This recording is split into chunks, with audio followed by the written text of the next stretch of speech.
Alright, welcome to my first tutorial. I have these brushes I will be using. I have a flat brush, two round brushes, and that large brush on the end is a mop brush that will be remaining dry for blending. Liquitex Flow Aid instead of water, and here's my color palette. I have titanium white, black, violet, magenta, and then yellow orange, Mars orange, and Indian yellow. You could ignore those three dollops on the end. Those are greens, which is where I was going to put in some leaves and then decided the painting didn't need it. So no green today. To get started, I just want to do a really simple blended background. So we're going in here with the violet, adding in some magenta, and I'm just blocking in very casually where I think I want the colors to be. You can follow along and do exactly as I'm doing. You can create your own patterns in the background. This is just the basic technique that I'm using. You are totally free to play with it on your own.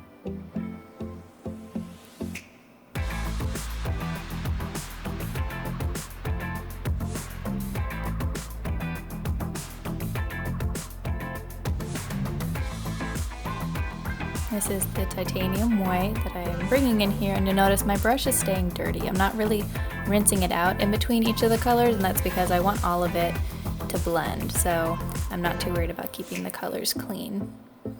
And just very lightly, you don't want to smush it down really hard into the paint, that's going to give you mud, but if you just lightly brush over it back and forth like this, that is what'll get those to start to mix and feather into each other without completely ruining the colors you've put on the page.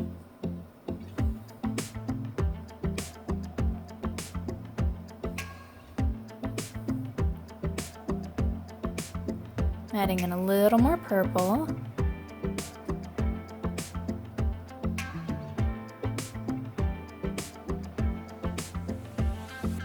Another dollop of the magenta.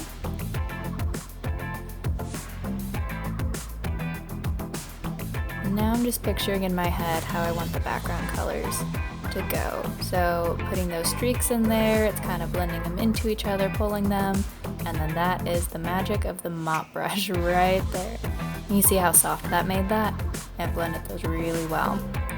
This first color, I'm just using the yellow orange and my round brush. I just want to put down a base layer. When you're doing acrylics, always think in layers. This is an opaque color, so I'm able to put it over the background. If you're using a semi-transparent color or a transparent color, that's where you could lay down an opaque color such as titanium white or even a complementary color, but in this case, I'm just shaping in the basic shape of my pumpkin. You can see how the edges there are rough and they're kind of bleeding over just a little bit. Well, that's where you're going to want to dip your paintbrush into that Liquitex Flow Aid, and that'll help you get softer edges. And the Flow Aid is nice because it allows your paint to glide a little more easily along the canvas without diluting it like water does. Oh, starting to let that orange dry, I'm just going in here and we're going to block in the stem. Once again, I'm still using the same round brush. It's one of my favorite brushes, and I feel like everybody gravitates towards one or the other. I like round brushes. It's perfectly fine to use flat brushes for most of the same techniques and pictures. You just have to figure out how you're comfortable holding the brush. There's that blocky color, and now I have my basic shapes in here. I'm coming in with the Mars orange, the darker orange, and starting to just put in the ideas of my ridges. It's excellent if you want to get a reference photo of a pumpkin so that you can kind of put your own spin on it. You are more than welcome just to follow what I'm doing here. Didn't do anything crazy, kept him just very round, kind of a little baby pumpkin. And it's really subtle, but this is where I'm getting the shading. When you want things to look a little more realistic and not directly cartoonish, you don't want to outline anything. Same thing with the stem up here. not taking any single color and drawing in outlines or any hard lines. Nice and soft.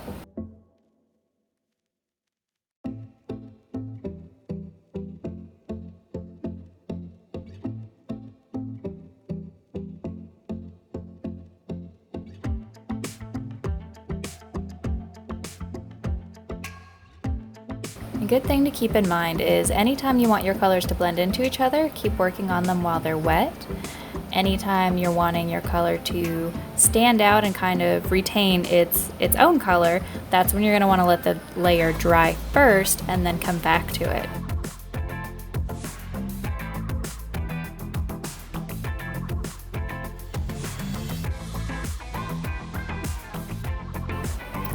So at any point, anytime you feel like your colors are getting muddy on the page and you're getting frustrated, that's the beauty of acrylics versus oils. They do dry. You can even take a hair dryer, use the cool setting for it, and dry that layer and then come back in. I talked a little bit about the opacity of certain colors. So right now I'm using a transparent color, which is that Indian yellow. So it's tinting the pumpkin, but it's not overpowering the oranges that I already have on there.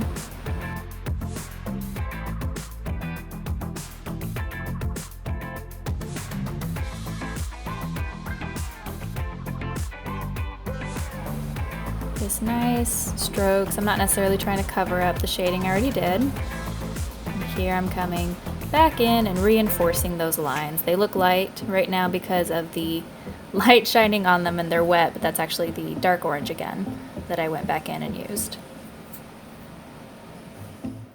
Back up to the stem, and this is what I like in paintings is you can bounce back and forth between two different parts of the painting while the other one's drying, and I find that really helpful. That way you don't forget about it, you don't have to walk away from your painting.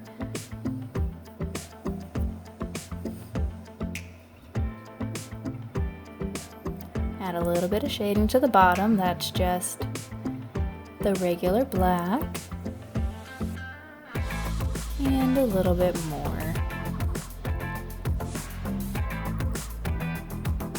Never be afraid to have a large contrast between your different colors. That's what creates all those highlights and lowlights that really make a painting pop, so don't be afraid of that. Going in, this is a mixture of that same yellow I was using, the Indian yellow, but I mixed it with titanium white for some highlights, and as you can see it is covering up color that is underneath it, so it does make it opaque, but that's alright, that's what I want. And once again emphasizing those lines on the pumpkin and adding just a little bit of highlights to the body of it. I'm going to pull that yellow up into the stem. I feel like that just makes this a more cohesive piece. To the background, I'm going to add a couple of bats, just super easy. I give them 3 little spikes on each wing. And this is black and the Liquitex Flow Aid. That's what'll make, especially little details, that's what makes them flow really easy on the page. You don't want to end up dry brushing it and having to overwork those little details, because that's how they'll end up thicker than what you want. So use plenty of Flow Aid and get those lines nice and thin. And this is the smaller round brush I'm using. You can just use the tip of it. I'm not pushing hard at all. I'm letting the pointed tip of that round brush create all the little spikes on their wings. The last one, we're just putting 3 in here.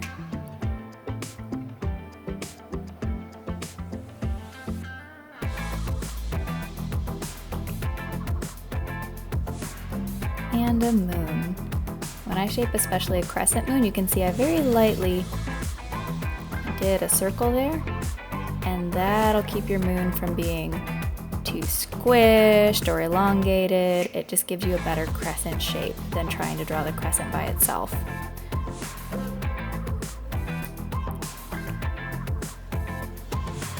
Now you have a guideline to follow and how fat to make it. And that is just a tiny bit of the Indian yellow and titanium white. Add little highlights to the wings. I always think highlights are really what make things pop. The more layers that you add to a painting, when you let them dry and you're not just mixing mud on your canvas, that's how you get the really wow effects. And you're like, oh my goodness, there's so much depth to it. None of the steps are really hard, you just have to let them dry. Don't be afraid of contrast. I'm gonna add some highlights to my pumpkin just to finish him off. See, I had a little whoops. Anytime when that paint is still fresh, that's just a clean, wet brush, and I was able to take care of my little mistake there. This is the final product. I hope you had fun following along, putting your own spin on your pumpkin. There are multiple things that we could do to this picture, but I wanted to keep it really simple and beginner friendly, just a fun little welcome to October. All right, see you guys next time. Bye.